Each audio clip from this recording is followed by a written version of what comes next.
चश्मैली कै महंग महंग चश्मा चश्मवा कमाल की है। चश्मैला कै महंग महंग चश्मा चश्मवा कमाल की है। खाई कै गरीबन कै पैसा जनता का हलाल की है। चश्मैला कै महंग महंग चश्मा चश्मवा कमाल की है।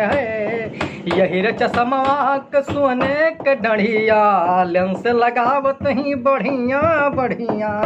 जनता के पैसा के पहिरे सड़िया जनता के पैसा के पहिरे सड़िया।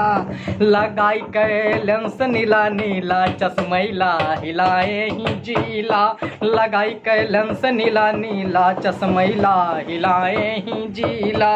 लकमी लगावे ओ पौन से लगावे लकमी लगावे ओ पौन से लगावे। गुच्ची ओ पूमा के जूता पहिरावे अपना पहिरे ओ सैया का पहिरावे।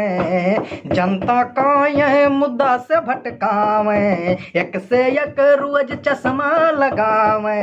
बहुत बड़ी फेंकवैयाई मनमा मलाल की चश्मैली कै महंग महंग चश्मा चश्मवा कमाल की है। जय श्री राम दोस्तों।